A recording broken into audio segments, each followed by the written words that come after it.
So today for the first day we're gonna do a review of factoring, and some of this might be new to you.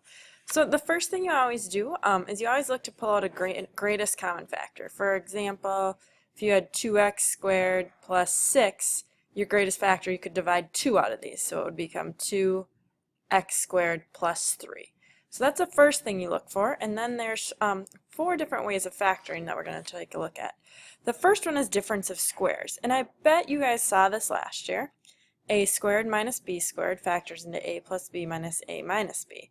So for example, this one, again, first thing is we look for the GCF, but there isn't one, but you can take the square root of both of these. So it factors into x plus 8 and x minus 8.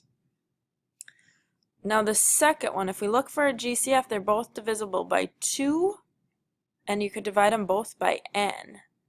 So if I factor out a 2n, it becomes 9m squared minus n squared. And again, you can take the square root of both of these, so it becomes 2n times 3m minus n, 3m plus n. Now the second one, these two we did similar. We did box and circle for both of these, but you'll notice this one the a value is 1, and this one a value is greater than 1. So in this case a just equals 1. There's the quick trick you can do for this one, but you can also do the box and circles. And again, box and circle is when you have ax squared plus bx plus c, and you're looking for these factors.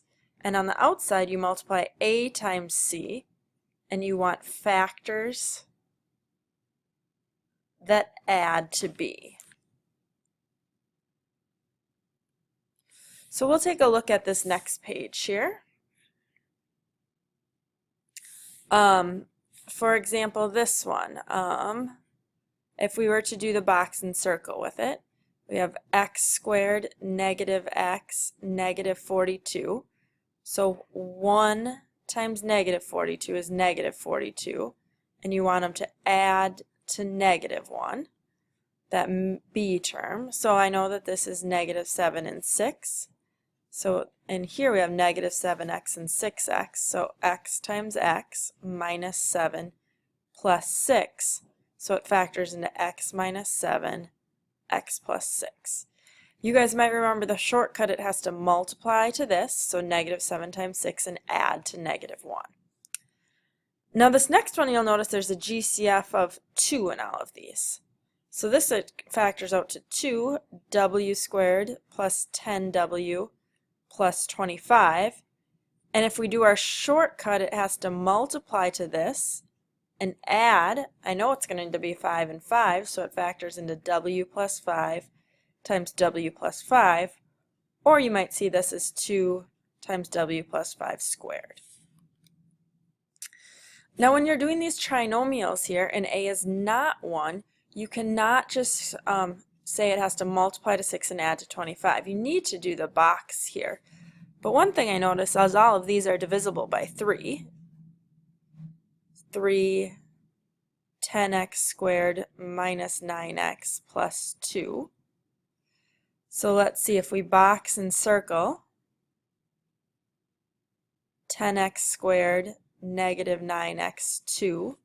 So multiplies to 20 and add to negative 9. Well, that's got to be negative 5 and negative 4. So I made this a little small, negative 5x, negative 4x. And now we look, what's the GCF in this top one? Well, this would be 5x. It goes into both 10 and 5, and 2x. Factor that out, so minus 1 minus 2. Negative 1 times negative 2 is 2, so it factors into, we still have that 3, 5x minus 2, 2x minus 1.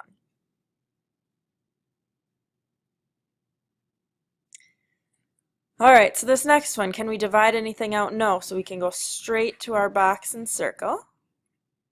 8x squared negative 10x negative 3. So 8 times 3, negative 24. But it has to add to negative 10. Well, let's see. I want to say 6 and 4 but if they're both negative, then it's a positive 10. So what about 12 and 2? Negative 24, negative 10, okay. So negative 12x and 2x.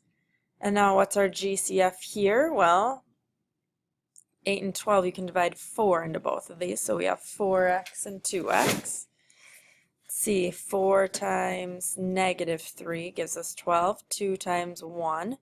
Negative 3 times 1 is negative 3. So it factors into 2x minus 3 and 4x plus 1.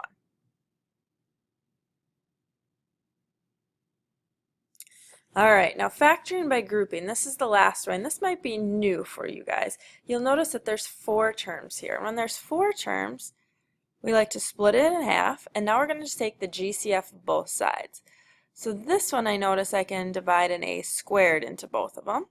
So we end up with a squared 2a plus b. And our goal is to make what's in parentheses the same on both sides. So this one, it's both divisible by